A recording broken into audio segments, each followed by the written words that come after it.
Bom dia, hoje nós vamos falar sobre a colonização do Brasil.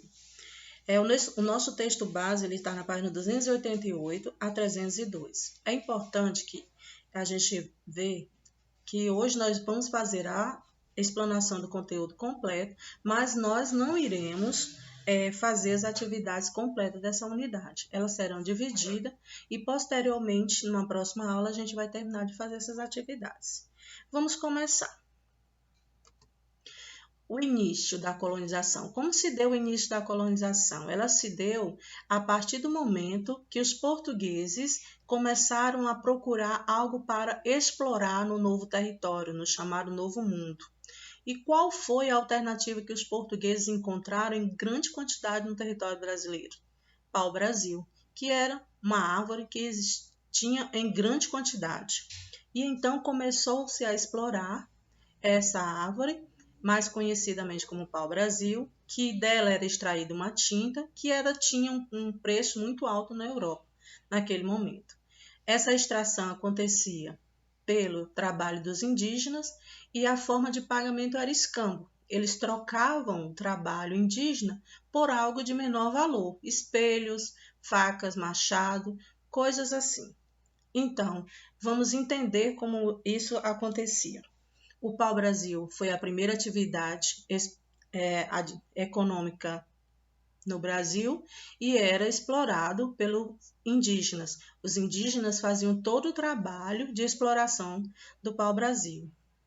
O que era escambo? O que se convencionou-se chamar de escambo? Escambo era uma troca entre indígena e portugueses sem relacionar-se a dinheiro. E essa troca se dava, muitas vezes, por um trabalho muito grande, de esforço muito grande, uma carga horária muito grande, e os índios aceitavam coisas de menor valor, como disse antes, espelhos, miçangas e machados, foices, coisas desse tipo. Então, vamos entender. A partir do momento que começou-se a fazer a exploração do território, pensou-se em fazer a administração daquele território, ou seja, a administração da colônia, que foi um processo de colonização. O que era esse processo? O que aconteceu durante esse processo? O processo de colonização era o processo de povoamento e desenvolvimento das atividades econômicas. E esse povoamento, como se deu? No primeiro momento, a administração da colônia acontecia pelas capitanias hereditárias. As capitanias hereditárias eram terras, elas foram distribuídas em 15 lotes de terra dado aos donatários. Aí nós temos um esquema que fala muito bem sobre isso. O rei português, poder absoluto, ele tinha a concentração direta e total da administração da colônia e, posteriormente, houve o governo geral, que foi uma forma do governo português centralizar o governo daquelas comunidades, chamadas antigamente capitanias hereditárias, na mão de uma única pessoa. Esses donos desses lotes, eles tinham um governo próprio, mas infelizmente as capitanias hereditárias elas não deram certo, elas não tiveram êxito. Então foi preciso que o rei de Portugal desenvolvesse uma nova maneira de administrar a colônia. Então, qual foi essa outra maneira? O próximo passo, governo geral, onde ali ele centralizava o governo da colônia em uma única mão. Ele tinha os cargos administrativos, que era o ouvidor-mor, cuidava dos assuntos judiciais da colônia, o provedor-mor cuidava dos assuntos econômicos da colônia e o capitão-mor que cuidava dos assuntos militares. Todos esses, eles obedeciam, eles atendiam ao rei de Portugal. Os donatários eram aqueles que tinham recebido as capitanias hereditárias. Cada donatário recebia um lote, ele administrava e fazia com que aquela capitania produzisse. E havia também homens bons, que eram os administradores das vilas, dos municípios. Comumente, nós chamamos hoje dos prefeitos. as câmaras municipais. Aqui nós vamos ver como se deu esse trabalho através da escravização de indígenas. Essa escravização de indígena, ela não foi feita de comum acordo, até a própria palavra diz escravização de indígena. Se deu de que forma? Pelas bandeiras de preação. Essas bandeiras de preação, elas eram expedições comandadas por bandeirantes. Essas expedições elas aconteciam para capturar os indígenas, trazer esses indígenas para serem mão de obra dentro das fazendas.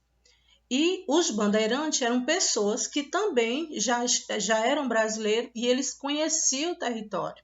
Então, essas bandeiras de preação, elas aconteciam justamente para captar mão de obra indígena. E por conta desses indígenas não saberem ou não terem a noção do que era realmente um trabalho remunerado, eles, em muitas vezes, eles não aceitavam serem escravizados, muitos deles preferindo a morrer a ser escravizados. As missões jesuíticas. O que era isso? O que foi isso? As missões jesuíticas, elas eram, vamos dizer, capacitação de indígenas para o trabalho, capacitação dos indígenas para a religião. Esses jesuítas, eles vieram com os portugueses com o objetivo de catequizar os índios e fazer com que esses índios ficassem mais dóceis e fossem civilizados segundo as normas dos portugueses. Com isso, tinha que aprender as religiões portuguesas, a religião portuguesa, que era, no momento, catolicismo, e os costumes do povo português. A mão de obra africana ela foi intensamente utilizada logo após vamos dizer, a desistência ou a decadência da escravização indígena. A mão de obra africana ela passou a ser usada com mais intensidade. O engenho de açúcar. O que é engenho de açúcar? Uma usina de produção de açúcar, nos moldes do início da colonização, onde a mão de obra utilizada no engenho de açúcar era escrava, onde tudo obedecia ao senhor de engenho, ao dono da fazenda, e ele tinha sobre aqueles escravos toda a autoridade. Como era a sociedade colonial?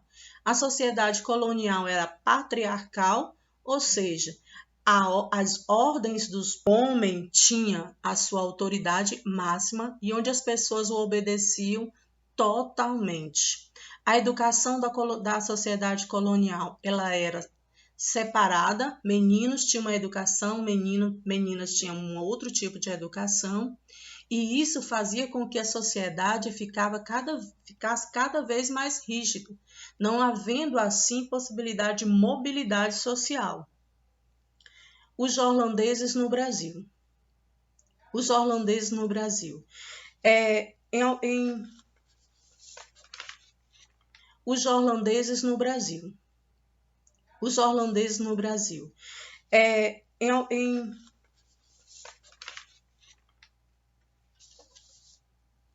Os holandeses no Brasil. Os holandeses dominaram a capitania de Pernambuco. E o que isso fez de diferente naquele momento?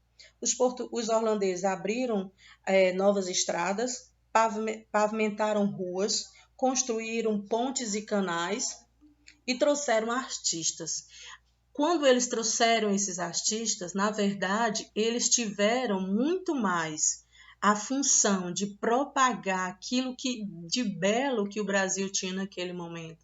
Ou a chegada de artistas holandeses fez com que a natureza brasileira passasse a ser vista pelo mundo ou pela Europa daquele momento. E isso fez com que o Brasil se tornasse visto pelos desenhos, pelas obras de arte dos artistas.